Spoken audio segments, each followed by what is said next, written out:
Dans cette nouvelle vidéo, nous allons découvrir la signification du nombre 666. Allez, c'est parti!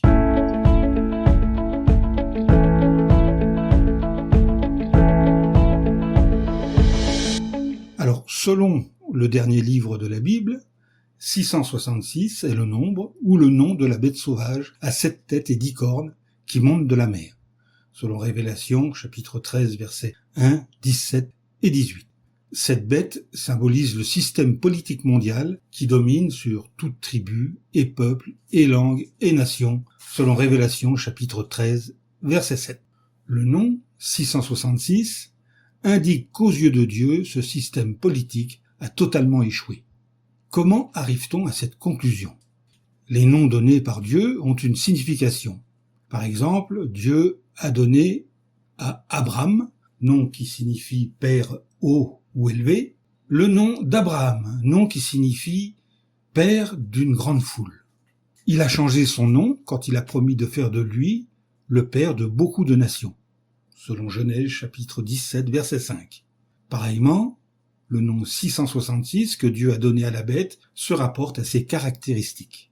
Le chiffre 6 symbolise donc l'imperfection. Comment le savons-nous? Dans la Bible, les chiffres sont souvent symboliques. Le chiffre 7, par exemple, représente ce qui est complet ou parfait. Le chiffre 6, quant à lui, c'est-à-dire 7 moins 1, peut désigner quelque chose d'incomplet ou de défectueux du point de vue de Dieu. Il peut aussi être associé à ses ennemis, selon 1 Chronique chapitre 20 verset 6, ou encore Daniel chapitre 3 verset 1. On voit également que ce chiffre 6 est répété 3 fois, pour donner 666.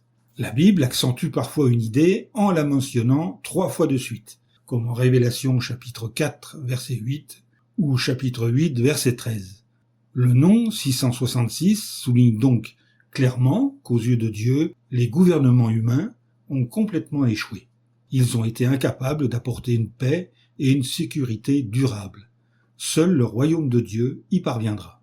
La Bible dit que des personnes reçoivent la marque de la bête sauvage, parce que remplies d'admiration pour elle, elles la suivent et vont jusqu'à l'adorer. Selon Révélation chapitre 13, verset 3, 4 et chapitre 16, verset 2.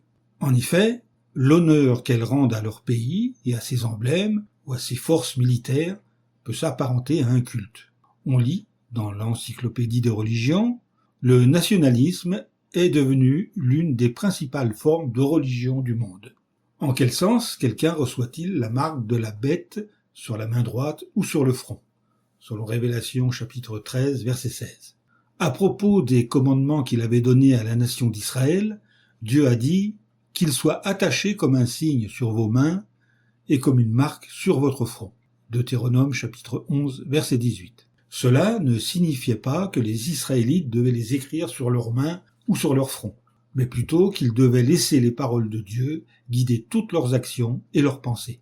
De la même manière, la marque de la bête n'est pas une marque physique, comme le tatouage du nombre 666. Il s'agit plutôt d'une marque symbolique permettant de reconnaître ceux qui y laissent le système politique diriger leur vie. Ceux qui ont la marque de la bête s'opposent à Dieu, selon Révélation chapitre 14, verset 9, 10 et chapitre 19, versets 19 à 21. Voilà, cette courte vidéo est terminée et je vous dis à bientôt pour un nouveau sujet.